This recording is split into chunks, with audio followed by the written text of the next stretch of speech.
Ladies and gentlemen, boys and girls, children of all ages, how you folks doing? Welcome to our Monday Night Raw live review here.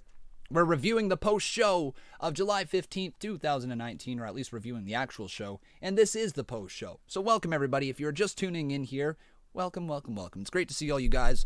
Obviously, we just had a great show. One of the most viewed Raws we have had in a while, if not the most this year. It was quite a good little show there. Lots of fun stuff, and there is so very much to talk about, everybody. And I know there's a reason why you guys are here. You want to hear my thoughts on the show. You want to talk to me live and all that. So if you wish to talk to me live, you can do so by joining our Discord down in the description below. But without further ado, folks, let's do this thing. It's time for a Conman certified roll call. So who do we got in here right now? We got Aled Thomas, we got Christian Vega, Ricardo Laveria, how you doing, my friend? We got Nathan Noble, we got the King's Table, Peyton Cash, Storm's Magic is up in here, Thomas Noble, nice to see ya. We got Sonic the Hedgehog, we got Sinister Lotus back up in here, we got the Pickle, great to see you, buddy. I remember that inside joke. Johnny Burns, how you doing? We got Sport Reactions, we got Calvin Myers as well, John Blum, Joel Manny, how you doing? And that is going to be the last little shout out that we give here for the start of the roll call. Okay, let's talk about Monday Night Raw, and I don't even know where to begin. Do you begin with the new number one contender for the Universal Championship? Do you begin with Bray Wyatt? Do you begin with Drake Maverick consummating the marriage? Do you begin with AJ Styles' phenomenal forearm? Where do you start? Well, where we're going to start is we're going to start right at the beginning of Raw. So, it emanated tonight from Long Island, those spray tan people over there. It was a fun episode of Raw. I've got very few issues with the show. I thought that the ending was maybe a little weird with Roman Reigns not going over and not getting back to that opportunity to capture a championship. But I mean, going for the Seth Rollins versus Brock Lesnar match again is safe. People are behind Rollins. We know they're behind Rollins. You're not going to suffer any backlash if, say, Rollins was to win the title at SummerSlam. You know, it's going to be a nice pop. It's going to be like, okay, they got him back that title. It's like Brock Lesnar was the jolt of electricity in the arm that WWE needed, right? That's kind of what it seems like they're building up towards. And I would really hope that Seth Rollins takes the title off of Brock again at SummerSlam, thus cementing him as the Universal Champion for a while. But yes, we started out here with the Brock Lesnar. That's right, the Brock Lesnar. As he came on down to the ring and Paul Heyman was on the microphone beside him, he talked about Lesnar's victory last night, told everyone that he told them so, and Heyman says, in case you haven't heard, Heyman says that he has a lot of stroke around here now. Heyman says to display his genius, he has a plan for a cross-branded battle royal tonight. The winner gets a shot at Lesnar's SummerSlam championship. Gets a shot at Lesnar's Universal Championship at SummerSlam. Heyman went on down the list and introduced all the competitors, which we found out were Seth Rollins, Randy Orton, Big E, Cesaro, Braun Strowman, Rey Mysterio, Baron Corbin, Sami Zayn, Bobby Lashley, and Roman Reigns. He introduced them all and put them all over, and then throughout the night we got to see certain promos from each one of those superstars and what their thoughts were on the show. Anyways, cool little moment where Ricochet came out and completely interrupted Brock Lesnar. In a way, Brock Lesnar was done, the promo was over, and Ricochet's music hit like that, and they had a very interesting stare down as Ricochet ran right past Brock Lesnar, and Brock Lesnar kind of gave him the cold shoulder, looked over at him, was just kind of like, what are you doing? I wonder if they're teasing a match there. If they're not, at least the seeds were planted for a future time. And remember, I'm a big believer in the fact that you should be planting seeds all over the roster for future feuds, because you never know when one of those seeds is going to blossom into a great little feud down the line. And then next thing you know, you have all this history behind you. You have all these things that you can go in for the match. That's the way you got to do it, right? Honestly, I don't care. Then Nicard, that guy's just a trash bag of a human being, so it is what it is. But anyways, we then got the match Ricochet and the Usos versus the Revival and Bobby Roode. 2 out of 3 falls. You guys know my thoughts right there on 2 out of 3 falls. I think 2 out of 3 falls matches should be saved for feuds that need the 2 out of 3 falls stipulation. It should be saved for when 2 individuals or 2 teams are evenly matched and they have fought before, they've each beaten each other along the way or something like that, and the feud dictates that you need to have a best 2 out of 3 falls because 1 fall is not enough. You need to prove who the better man is or the better woman by beating your opponent 2 times in a match. And what they're doing here with the 2 out of 3 falls matches is they're just using them ways to get to commercial breaks. I will give WWE credit. There was only 1 2 out of 3 falls match here tonight. And yes, it was between the Usos and the Revival, sprinkled in with Ricochet and Robert Roode.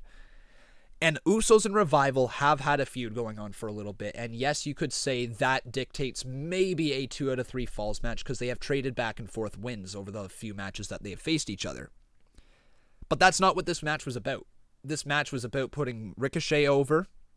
And the 2 out of 3 falls stipulation was just there to just be there.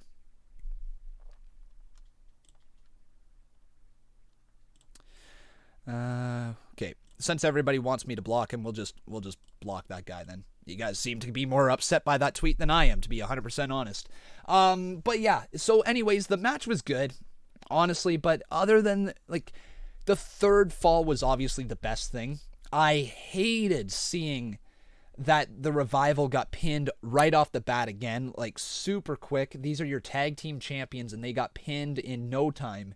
And if that would have been a normal match, the match is over. And that's what I mean when I talk about 2 out of 3 fall matches and where it can do more harm to your superstars than good. And this is one of those matches.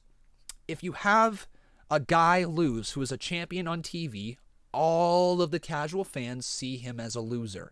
Doesn't matter if they win the match down the line. Doesn't matter if they win the tag title match down the line or whatever.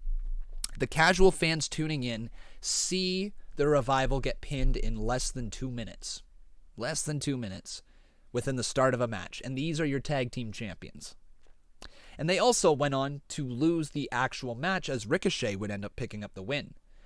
The other thing I didn't like about this is how easily the Revival put down the Usos in this match, the 1 fall that they had.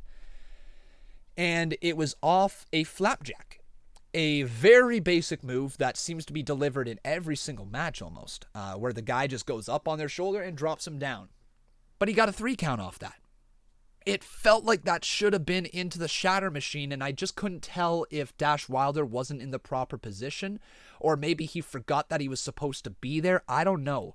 But it certainly seemed like they were setting up the shatter machine to get that pinfall, and instead goes for a flapjack. I thought it was a really, really weak pin on the Usos, and it made the Usos look really rough. I think the Usos needed to have kicked out of that, and then they could have gone right back into the shatter machine move if they wanted to have redone it properly. But it was a rough pinfall. I think that was really the biggest sore point of the night was that match in terms of the first 2 falls. Now, the 3rd fall. This match picked up huge after the commercial break. These guys looked great, talented performers. The finish was hot. The 3rd fall was awesome. And then Ricochet then ended up picking up the win with a 630 senton off the top rope over Robert Roode to pick up the win. There you go. After the match then, AJ Styles, Luke Gallows, and Carl Anderson came on down to ringside. Ricochet hit a suicide dive on them, and then everyone involved in the 6-man tag match got in on the brawl. The Revival ended up hitting the shatter machine on Jay. They looked to do it to Jimmy too, but then Ricochet breaks it up with a dive into the ring on Roode and the Revival. AJ then dives into the ring and hits the phenomenal forearm on Ricochet, which was probably the best phenomenal forearm I have seen so far. Ricochet sold that so well. If you guys missed that sell, go check out the finish of that. Go find the after part of the match where you see AJ Styles hit that phenomenal forearm. He came off the rope so fast, so hard, so much emphasis on that forearm, and then Ricochet did a backflip and sold it so well. It was my favorite move of the night, the phenomenal forearm. It was the biggest pop that I think I had, the most genuine pop that I had throughout the night, because I was not expecting to see the phenomenal forearm deliver with that much oomph. You know what I mean? We then saw the Viking Raiders backstage as they got ready for their match against a couple of jobbers. Beat them down in no time. It felt like the Viking Raiders were a little bit off with this match. It felt like they weren't quite in sync. They weren't exactly on the same page like we have normally seen, you know what I mean? They're kind of... They just didn't seem to connect on all their moves the way it could have been. And this could be due to the jobbers that they were facing. Maybe the jobbers just are not as good of workers as they needed to be in there with as aggressive of people like the Viking Raiders. And if that's the case, that is just what it is. But yeah, they kind of felt like they were a little off with their moves. They weren't connecting all the way with them. But anyways, the Viking Raiders picked up the win, and then we move on backstage. We saw Drew McIntyre walking around earlier on in the day, and then he got in Cedric Alexander's face. Remember Gary the Goat from last week? That was Cedric Alexander. Drew said that he was planning to disembowel him and dismember him, but then he says he's only joking because that's illegal. Then he said he was going to humble Cedric, so, you know, that is what it is. We got the match between McIntyre and Cedric Alexander, and I don't know how to feel about this. And this is where I'm going to ask you guys. We're going to talk probably a little bit about Cedric Alexander in the live call section of the show. But it felt like Drew McIntyre should have won. And it felt like this should have been a showcase win, or not a showcase win, but it should have been a showcase match for Cedric, where he does a lot of big moves, similar to last week, hits a lot of offense, looks great, and then gets hit with a Claymore boot and put out of his misery. But that's how you build up a babyface like that. That's how you build up a fiery babyface. And yes, they gave him the win over Drew McIntyre, but this leads me to believe that Drew McIntyre might not have a big match at SummerSlam. I was truly believing that they were going to do Undertaker versus Drew for at least a little bit. But I'm not sure. There was no mention of that. They didn't really focus in on the fact that he was still having these things with Undertaker. It just felt like he moved on to Cedric Alexander to keep fighting Shane McMahon's battles in a way. I would have liked to see Drew get that win to continue to show that they plan on doing something big with him. But at the end of the day, Drew McIntyre looked great in the match, and he just got beat by a roll-up. So... And I like how the results page that I'm looking at right now literally says winner Drew McIntyre. Dude, that is wrong. You guys are wrong with the winner there. It was Cedric Alexander. Okay. We then got the nice little back and forth promo between Samoa Joe and Finn Balor, where Finn Balor cut his first, and then Samoa Joe cut it right after there through the gorilla position, saying that Joe was going to be waiting for Balor in the ring, and he was going to hand Balor another loss. We then got an interview with Roman Reigns backstage where he said that last week's been great for him. The only way to make it better is by winning tonight and going on to take the Universal title from Brock at SummerSlam. We then got the match between Samoa Joe and Finn Balor, and this thing was over before we knew it. Balor started off really, really strong, but then it was just over before we knew it. Finn Balor caught him right there. He rolled him up for the 3 count. Joe, I should say, rolled up Finn Balor for the 3 count. And that was it. Literally, just like that, Samoa Joe picks up a win over Finn Balor. Oh, yeah. I don't see my results tab either here. I don't know what's going on. You know what? I bet you. Ah, there you are. Yeah, I was in the wrong overlay. There's the results tab at the bottom of the screen. Sorry about that, guys. I was in the absolute wrong overlay. Well, there you go. And whoever that is, Gupta, thanks for subscribing. So yeah, but the moment that we have to talk about right here is not about Samoa Joe. It's not about Finn Balor. It is all about the Fiend. And guys, I am going to show you the Fiend's video right here, right now. Everybody get ready for this one because this is... Oh, hang on. How do I do that again? There it is. I can just go like this. We need to go to Twitter. Beautiful. Okay. So, you guys take a look right here. This was Finn. This was it. Look at it. Right here. The lights went out. And watch as we came back here live. the lights as they come on back on, you are going to see a Fiend. There he is. That was the Fiend's arrival on the scene. Just like that, Finn Balor was put in the grips of the Fiend, the demon in the Fiend, and look at that. Just what a cool moment right there, right into it, and that was all she wrote for Finn Balor as the Fiend stood tall, and look at how that ended. Crazy. Very, very cool stuff. But let's take that down right there before we get a copyright strike. And man, oh man, what a cool moment. After weeks and weeks and weeks and weeks and weeks of waiting, seeing puppets, seeing Firefly Funhouse segments, seeing do the Muscle Man dance, all these things led to that debut, and it lived up to all expectations that it needed to. It really did. I don't think that you could have written a better debut for the character. That was honestly damn near perfect. You just don't get better than that. I'm just also quickly checking my results tab. There you go. All right, cool. And the results down at the bottom, I should probably say Seth Rollins wins. Wins the Battle Royal. There we go. All right, the results tab's up to date. So let's continue to talk right here as we saw.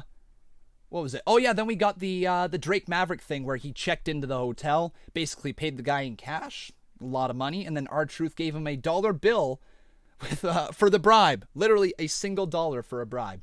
It's kind of funny. We then got the Street Profits backstage talking about all the matches that are going on and who they thought was going to win. I kind of like the Street Profits in this position right now. It's getting them over with the crowd slowly but surely. Some of their stuff is not connecting with the crowd. It's not resonating, but others is. So they'll get their footing underneath them, and they'll figure out how to get the crowd behind them.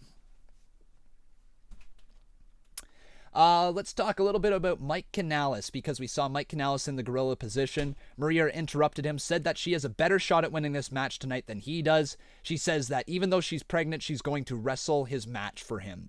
Zack Ryder versus Mike Kanellis then ends up happening as Maria comes down the ring, but Mike completely ran right by her, said that I've got this. As soon as the bell rings, Mike misses a clothesline. Ryder came on right back with the Rough Rider. 1, 2, 3. It was over less than a minute. Maria did not like that. She said that her unborn child has a better chance in this match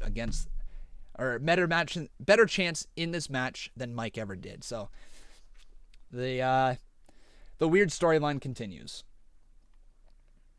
Okay, here we go. Then we had AJ Styles, Gallows, and Anderson versus the Loser House Party. That was right. We had Ka-Loser, we had Grand Meta Loser, and we had Loser Dorado. Those were the three names that we came up with for the Loser House Party. And this match was a lot better than I thought it was going to be. I thought that overall, this match didn't belong on the card earlier, and then they went out there and they actually showcased the skills that they have in the ring. And you guys know I'm not a big fan of the Lucha House Party. I never really have been. It dates all the way back to those Lucha House rules, and ever since those Lucha House rules happened and came into effect against the Revival, I personally I could not watch the Lucha House Party anymore.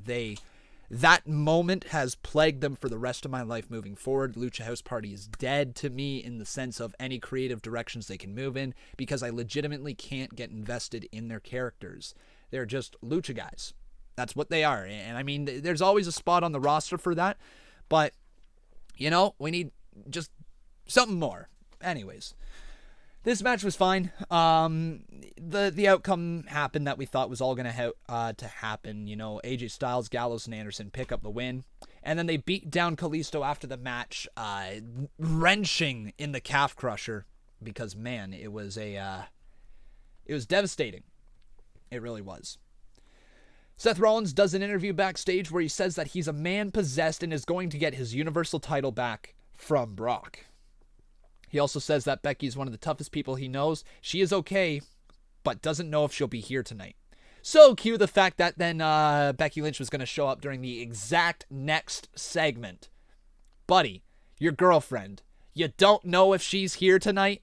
Seriously? And she shows up in the next segment. Sethy Poo, buddy, come on.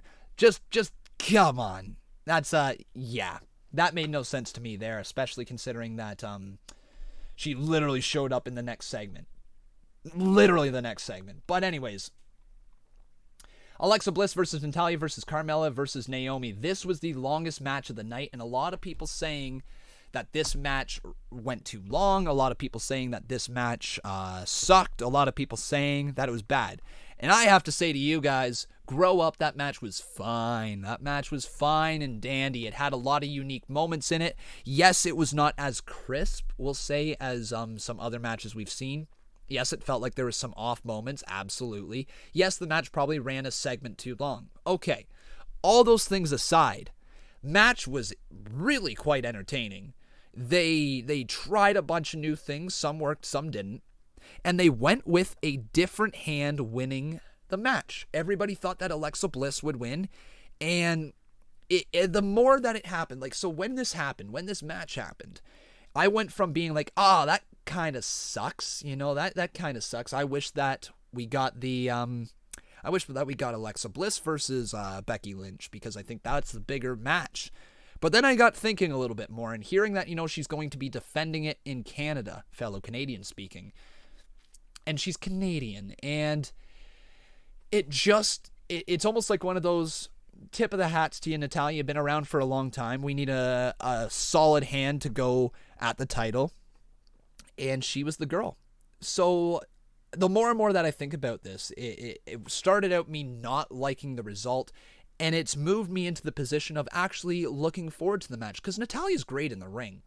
She is one of the most solid people in the ring. Hell, she trained Ronda Rousey how to wrestle. She's so good in the ring, and that honestly, Brendan TV, thanks for subscribing. That honestly can work well with Becky Lynch, who needs just to have a standout match, because it's been a little bit since she's had an actual standout match. This is one of those things where it can be a nice win for Becky Lynch, showcasing her at her best, going in there against one of the most technically sound wrestlers on the roster, not just in the women's division, but on the entire roster. Natalya is going to look good at this. Her death, I do hope you know that this is a review, so no, I'm not going to stop talking. Here we go, though. The finish of the match obviously was Natalya winning. I thought Carmella got eliminated a little too early. She didn't get that much of a showcase, which is kind of bad for Carmella, considering how over she's gotten with the WWE Universe, especially with these 24/7 championship reigns and or not reigns, but being involved in the title picture somewhat. I thought Carmella got eliminated just a touch too early. I think she probably should have made it through the first commercial break, but I get it. You needed an elimination to go to commercial break, so that is just what it is. Natalya picked up the win, and the promo afterwards was great, calling her, or Becky Lynch, a bitch, because she wasn't, or what was it? Natalya says that she must not be a very good lover, bitch. That was what it was, something like that. Cool. We then saw Randy Orton cut his promo. That's what it was, saying he's got unfinished business with Brock Lesnar. And then we got an interesting one. Miz TV, Dolph Ziggler, coming on down to the ring, basically saying that Miz is everything that he has fought against. It was interesting, because I've never thought about Miz that way. Yes, I guess in a lot of the ways the Miz has turned into everything that he once hated. His whole thing against John Cena, the Fruity Pebbles guy, right? That feud at WrestleMania when Miz was just a fresh new heel on the block. That was some really good points being brought up by Dolph Ziggler. And now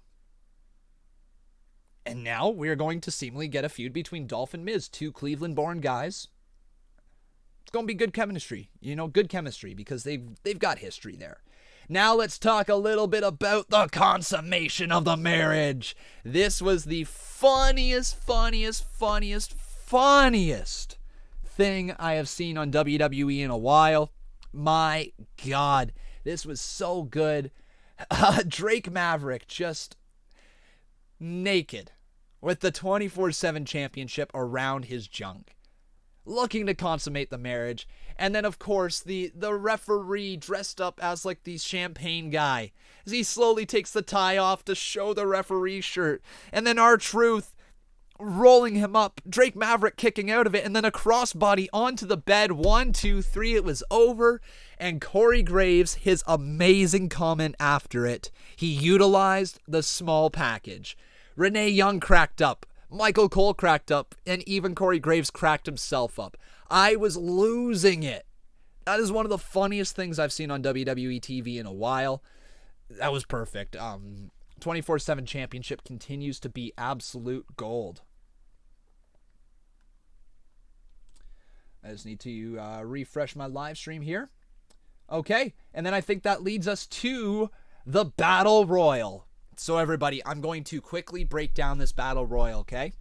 So everybody, this is how it all happened. The competitors in the match were Seth Rollins, Randy Orton, Big E, Cesaro, Braun Strowman, Rey Mysterio, Baron Corbin, Sami Zayn, Bobby Lashley, Roman Reigns. The bell rang, and Brock Lesnar and Paul Heyman came on out just before the bell rang, I should say. And Lesnar sat on top of the stage. The opening bell sounds, and then everybody in the ring started going at it. Corbin starts to try to eliminate Seth early on, but Seth fought back and stays in. Cesaro hitting everyone near him with European uppercuts, and then he swings Rey and Big E. Lashley interrupts Cesaro's swing with a spear on Cesaro, and then he gorilla presses Cesaro over the top rope for the first elimination of the night. Braun then grabs Bobby and throws Bobby outside for the elimination.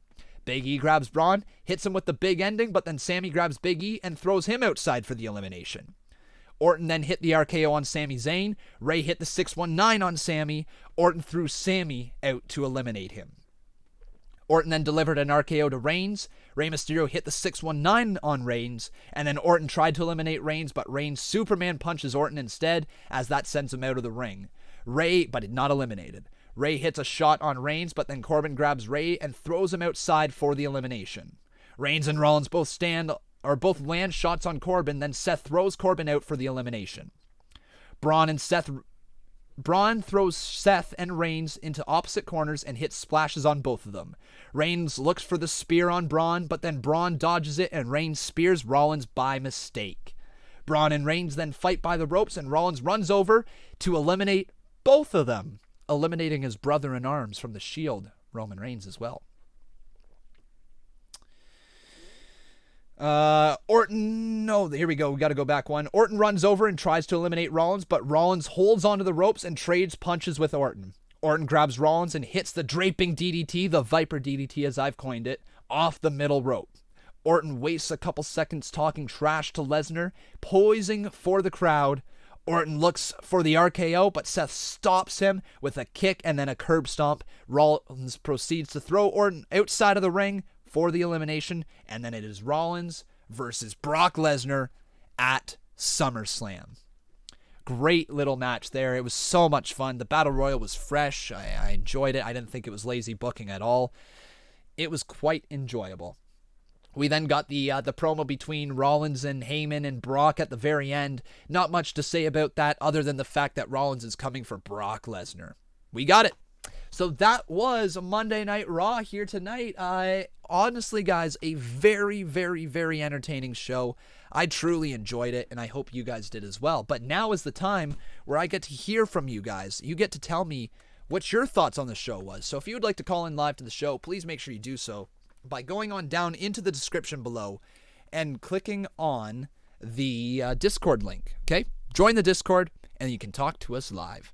All right, everybody, we've got a lot of callers already lined up. I'm not going to be able to get to you all, but I will try my best to get to as many people as possible. All right, so here we go. We are going to talk to, and once again, before we get into these, please make sure your microphone is on. Please make sure you have something that you can talk about.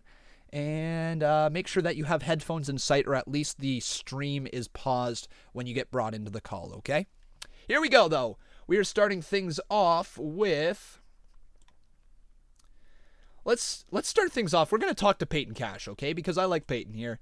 And then after Peyton Cash, we're going to talk to Jack, okay? So Peyton and then Jack. Hey, Peyton, how's it going, buddy? Hey, Peyton.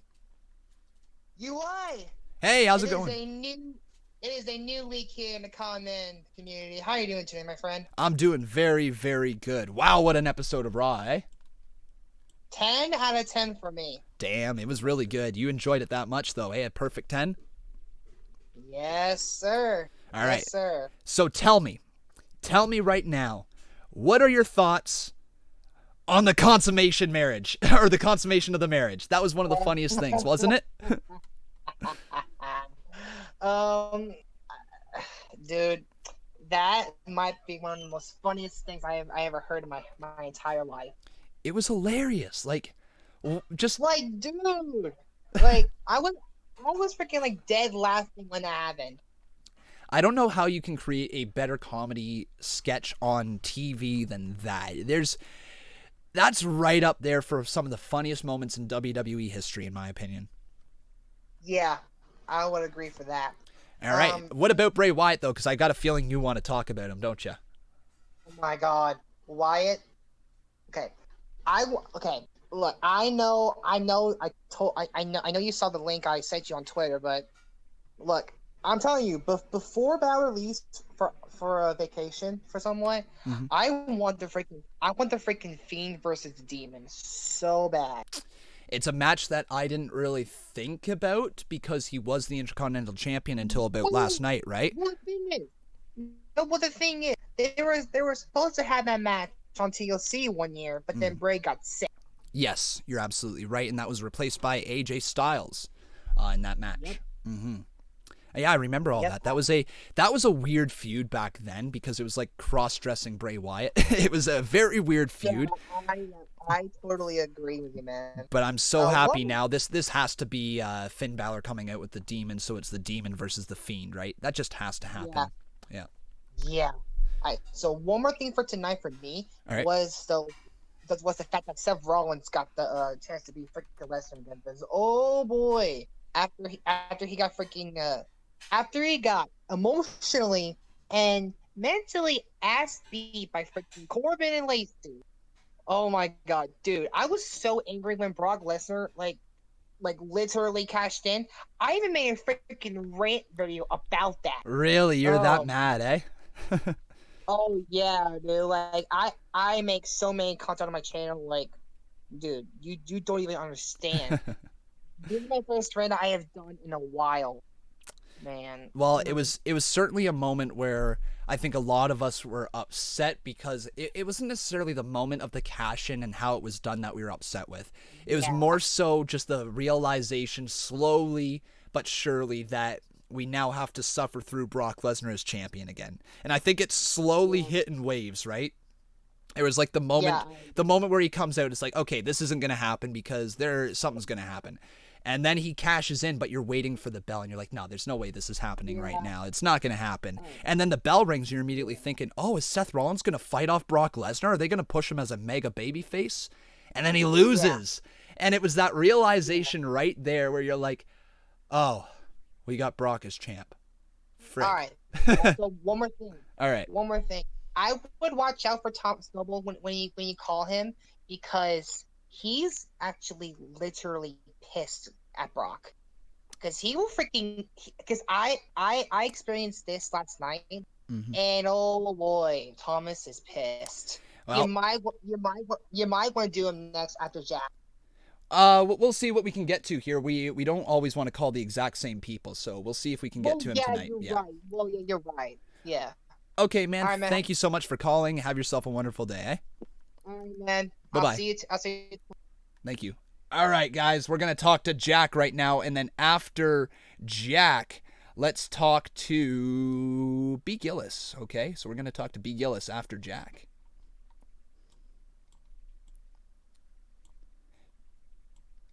Jack. Oh, that's me. That's you, isn't it? How's it going, buddy? Yes, sir. How's it going? What's going on? Oh, not too much with me. Can you hear me? Yes. Yes. Something's being odd. Ah, weird. What's up with this? Hold on. Okay. Wait. I think.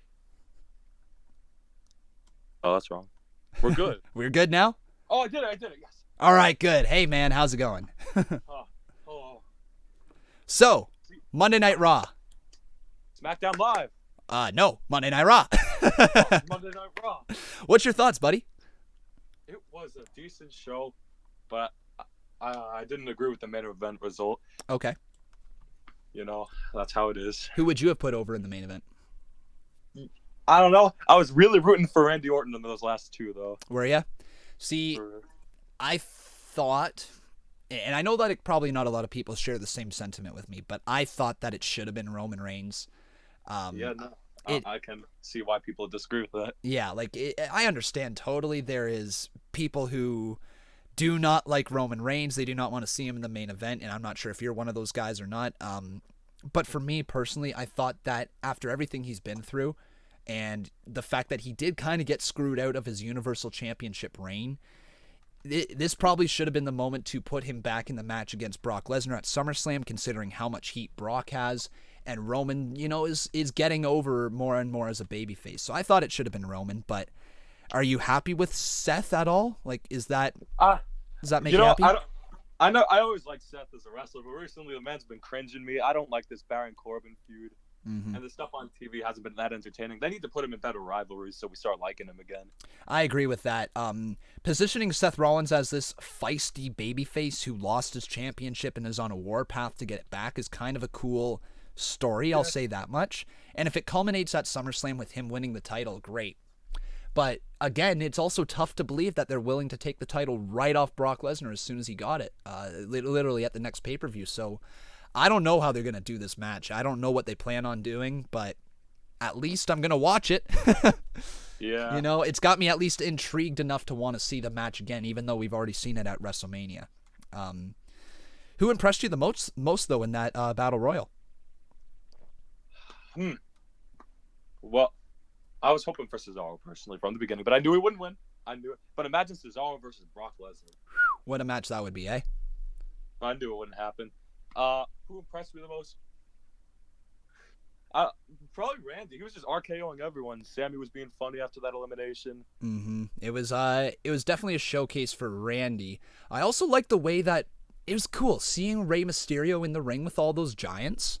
Yeah. The way that Rey Mysterio just didn't back down, that's kind of the character you need to have for Rey Mysterio. A feisty underdog, and we haven't really gotten that feisty attitude from Rey Mysterio. It's been more like, I'm happy to be here. But we got a little bit of that in the match, showing off his unique 619 ability, all that. I was really impressed by Rey. Yeah, he did great too. I wonder if Rey's gonna get a bigger push. Well, I think he would have, because he was United States champion there for a day. and then he got injured, right? So I think they had plans to push him a little bit harder. But what I'd like to see, maybe because I've heard rumors that 205 Live is shutting down at the end of the year. Yeah. And I'm sure a lot of other people have heard those rumors as well. And if that is the case, that means we need the cruiserweights to come on over onto Raw or SmackDown. And what about a Rey Mysterio being in the cruiserweight title picture if it's going to be on Raw? I think that's probably the way to use him in the future. Yeah, most likely. Kind of be like a grandfather for the division, right? Kind of like what Brian Kendrick was supposed to be for the division back in the day. But he's not Rey Mysterio. What happened to that guy? He's still hanging around. He's still just pouting around here in WWE. He's a legend, right? He's mostly training people, I think, for the most part. Yeah, like Eva Marie. But, buddy, we're going to get to some more callers. Thanks for calling. Anything else that you want to talk to us before you leave? Real quick. I am here more frequent now. I'm working to get my mod back, but I understand why it was taken. All right, buddy. Well, we will look out for you in the chat, and maybe we can get you that mod back soon. That'd be cool. All right, buddy. Have a good one. Also, who was under the Bray Wyatt mask? Oh, what's that? Sorry? Who was under the mask that attacked Finn Balor? Bray Wyatt. Was it not? I don't know that. I think it was. It had all the tattoos of Bray Wyatt. He was masked. Oh, well then. It's Bray Wyatt. Have a good one there, Jack. Okay. Have a good one, man. It could have been Sheamus. It could have been. Bye. Oh, that's a guy, isn't it? That's Jack right there. Thanks for calling, man. We got time for a few more callers. We're going to talk to B. Gillis, like I said, next. But then after B. Gillis, we're going to talk to... Let's talk to Sinister after B. Gillis. Hey, B. Gillis, how you doing, my friend? I'm doing great. How are you, Conman? I am doing fantastic. What an episode of Raw, eh? Oh my goodness. This was probably one of the best Raws I've seen in a while. I was thinking that too. I was going through my mind and I'm like, I cannot picture a Raw that had me this hyped up in a while. Yeah. Yeah. What was your favorite part of the show?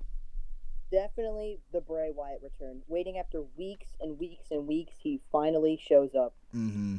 It was really, really, really well done, wasn't it? Oh, definitely. With like the music change for Finn Balor. Mm-hmm.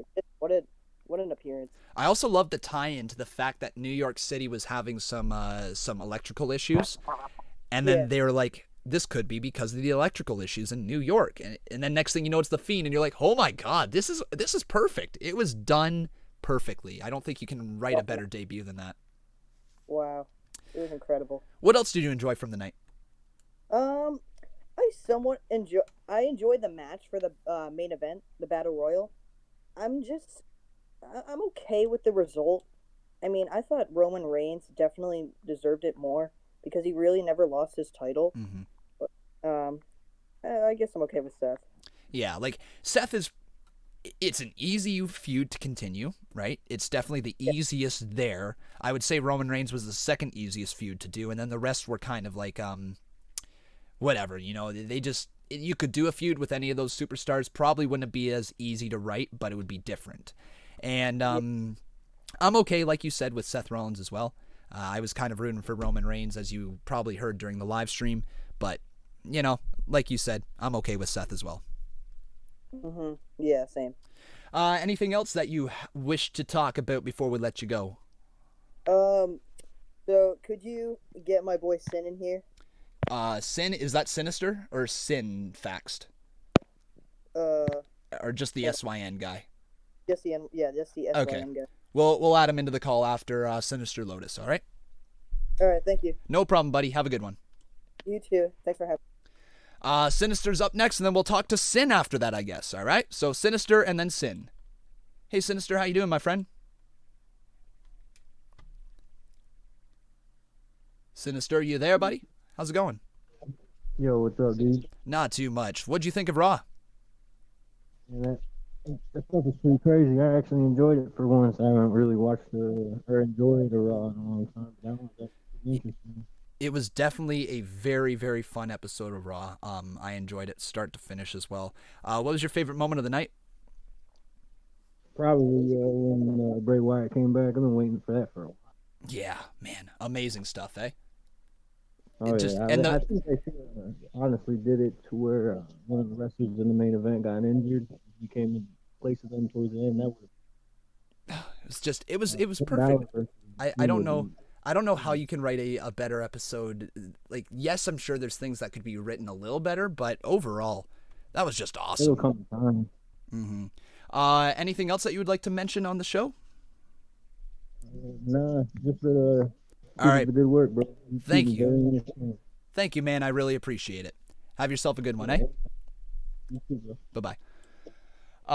That was a little tough to hear you there, buddy. Unfortunately, I would have liked to keep the call going on longer there, Sinister, but your voice was very, very muffled, so it was a little tough to understand and hear you. But thanks for the call. Sin, we are going to get to you, and then after Sin, let's talk to Spartan Boy. How about that? All right? Hey, Sin, how's it going, man? Hey, how's it going? Good, you? Pretty good. What'd you think of Raw tonight? It was alright. Bray Wyatt returned. Mm-hmm. Bray Wyatt. Like back to wrestling. Yeah, everybody seems to want to talk about Bray, hey? Like, it was a really cool moment. Yeah. What'd you think of, like, the contacts with him and just, like, the lighting and all that? Was it, like, it was perfect, wasn't it?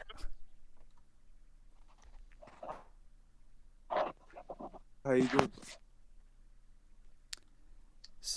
So any other thoughts on Raw here, man? No, the Battle Royal was good. Mm-hmm. The Battle Royal was good. It was very, very fun. All right, man. Thanks for calling. And we're going to get to some more callers here. All right. Bye-bye. Yes. All right. Make sure you guys have something to talk about here. Okay, Spartan Boy. Let's do this. Spartan Boy, how's it going, man? Good. How's it going? It's going pretty good myself. What'd you think of Raw? Okay, so I kind of want to talk about So I didn't like how they just gave Brock Lesnar the Universal Championship again after he lost it at WrestleMania. After he was just holding it for like 500 and something days. And then I kind of wanted Drew to be in the match and face Brock at SummerSlam to win the title. And then when he wasn't in the match, I wanted Roman. And I kind of was kind of like annoying how you put Seth back in it. Mm-hmm. And I don't like this Baron Corbin and Seth feud. I think it was very stupid of them.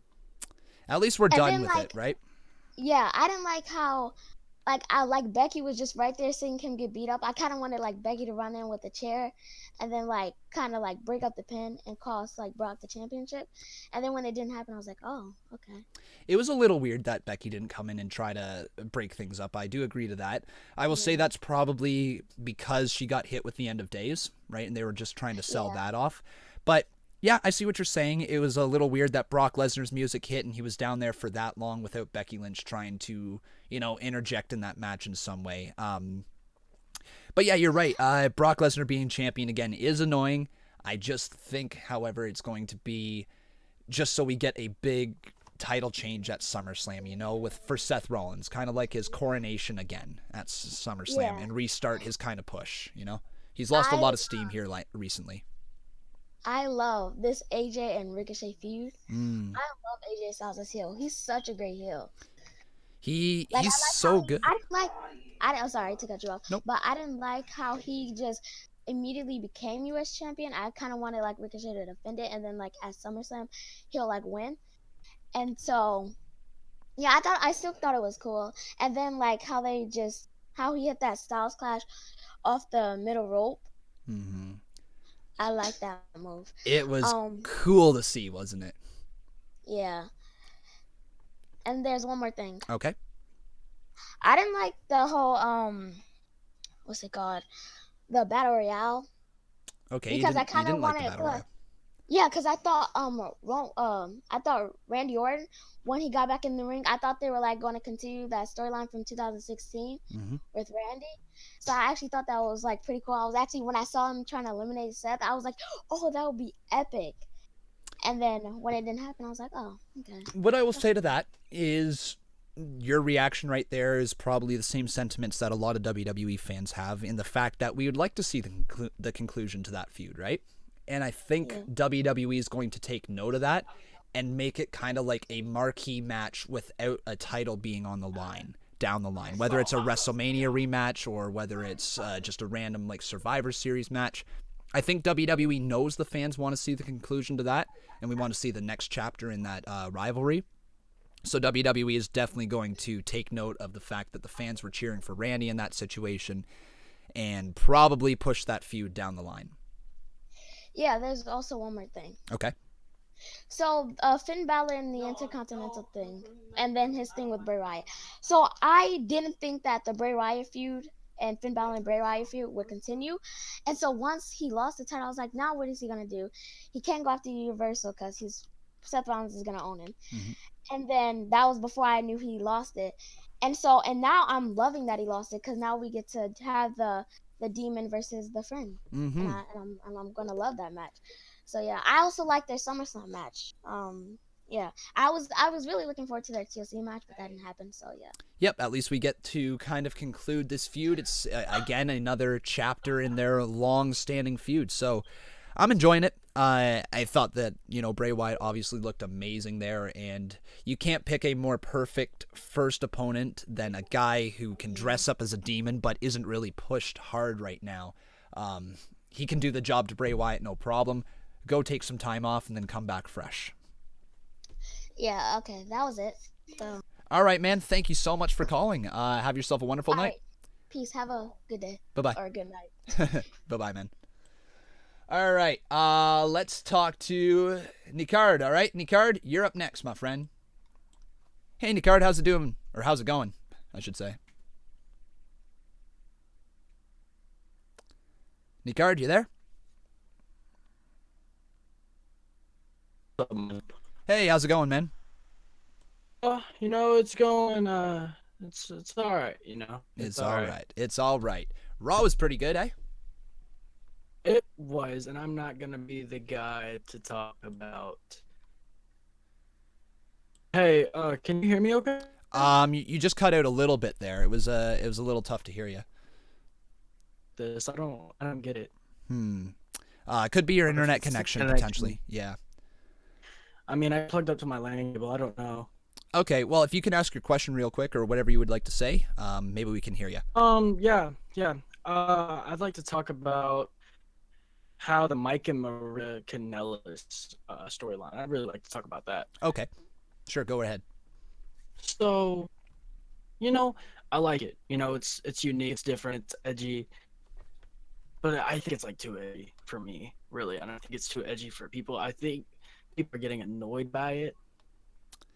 I think so as well. That's a fair way to put it, eh? People are just getting a little annoyed by it's just even it's the dumb lines, right? It's the impregnation line. It's weird that she's talking down to him what seems like for no reason other than the fact that he's losing a match. He's your freaking husband, and you're telling him straight to his face that you've cheated on him and you've been impregnated by another man. Basically, it's like, how is he with her? The man. No. The man. It's just like work in TNA, and the TNA crowd isn't that big as WWE. You know, they might be a little bit nervous or something. I doubt it because Maria's been in this company for years. She's a veteran, but this is Mike's like first run. Mm-hmm. You got to think about it. That's true. That's very true. I didn't think of it that way. Yeah. And there's also the Bray Wyatt thing. And here's the thing. I wanted Bray to be unique. I wanted him to face somebody different, but the fact that he's facing somebody he's been in the ring with and they're going to have that great chemistry when they go toe to toe, it's great and all, but I wanted to see something like, I thought that the booking would have been crazy. And, you know, I'm just sick of the Raw and SmackDown rivalries. This is supposed to be for Survivor Series. Mm-hmm. It just kills me to see like how the creative team is struggling to, because there's so many great superstars, like Kevin Owens said, Ali, Buddy Murphy, etc., etc. Yeah. I understand what you're saying there for sure, and the fact that you could do something different would probably it would definitely break Bray Wyatt out in a different way.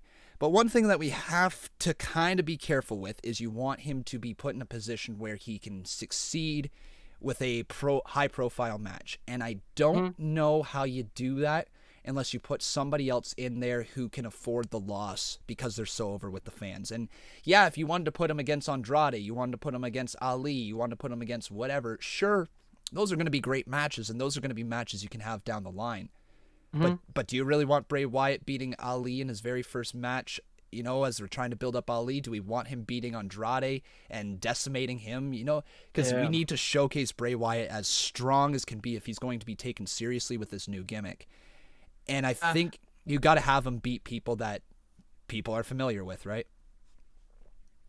Yeah, I really do. I really feel like the SmackDown roster is like really strong. And I've heard a lot of people say that SmackDown is just NJPW but PG-13. Interesting comparison. That is an interesting comparison. Yeah. Also, I have a little bit of an off-topic thing to ask you. Sure real thing, quick. man. Yeah, sure.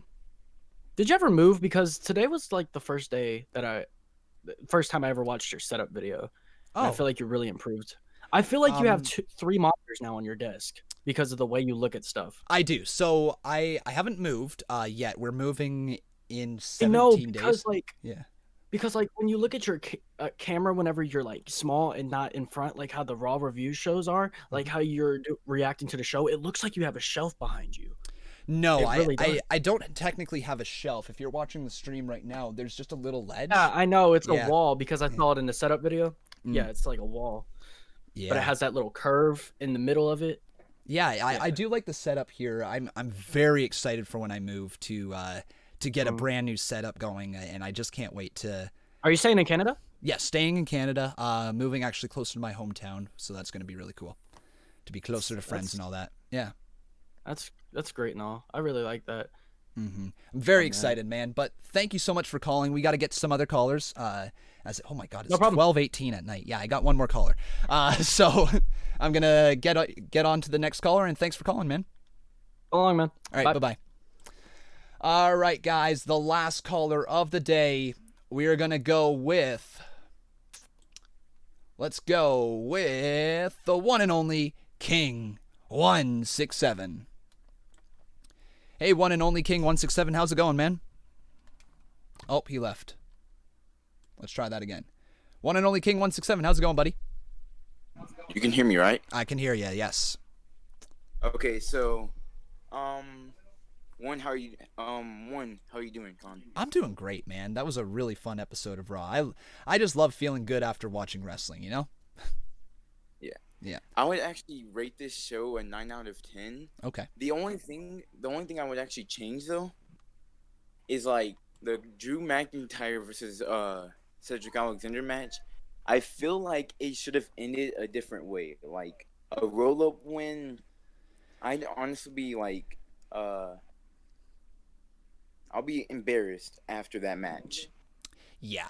I completely get you there. I feel the same sentiments here because Drew McIntyre being positioned as a strong, credible heel is what is best for business. And as much as I understand them trying to build up Cedric Alexander as a gutsy babyface, having him win right there was not needed. The win was needed more for Drew McIntyre after losing to The Undertaker and Roman Reigns the night before. He goes on to lose against Cedric Alexander, and it just feels like maybe that big-time WrestleMania match big-time SummerSlam match against Undertaker isn't going to happen. It almost feels like maybe they're shying away from it. Maybe they don't want to do it. And as a result, they had him lose to Cedric Alexander. I think it was a rough booking decision. Also, in that Battle Royal match, I would have been okay if Randy Orton won, but I kind of feel like they're heading towards a Shinsuke versus Randy Orton match. Ooh, okay. But that's just me. So what makes you think that? Because basically there's rumors going, like when Randy Orton was actually injured, people were speculating that Randy Orton wouldn't come back unless they have something big for him. Mm-hmm. And don't get me wrong, that Battle Royal match he looked very strong in that match.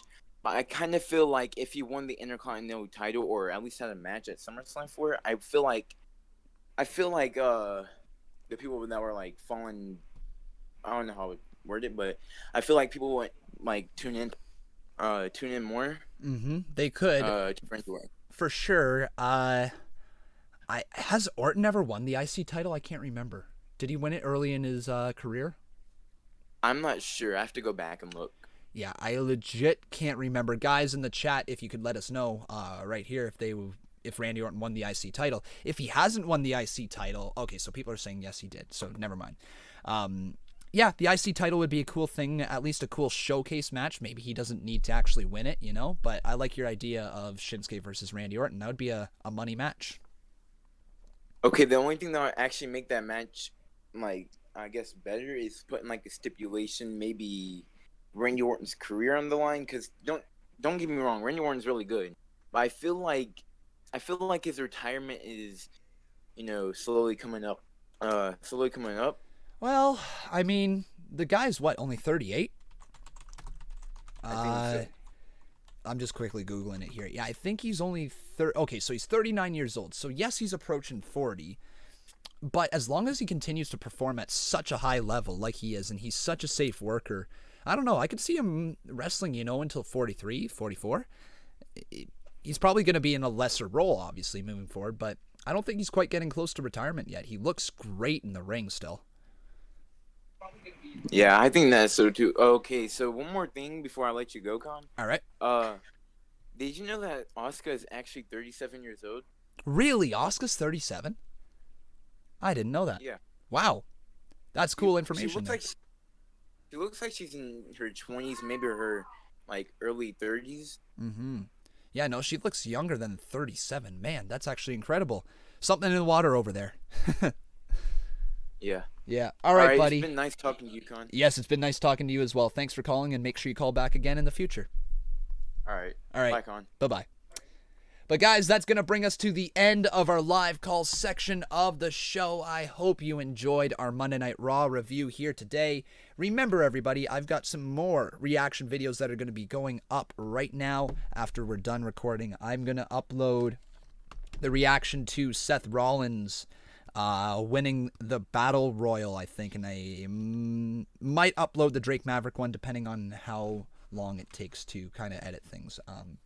But yeah, guys, thank you so much for watching. Again, on your way out, make sure you leave a like on this video. Make sure you are subscribed to the channel as well, and turn on those notifications. We're going to be back here live tomorrow at 3:30 p.m. Eastern Standard Time with Fire Pro Wrestling World Promoter. The CMW is running wild right now, the Conman Universe. So make sure you guys go check that out tomorrow at 3:30 p.m. Eastern Standard Time. We're also going to be live with SmackDown live tomorrow night at 8 p.m. And then afterwards, we're doing our SmackDown Live review, as always, and we'll be talking to you guys once again. So that is that show here today.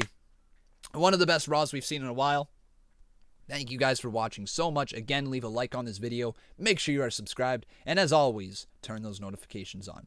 Once again, thank you guys so much for watching. I enjoyed talking to you all, and I hope you guys had enjoyed Raw tonight. I've been gone, and that was Monday Night Raw.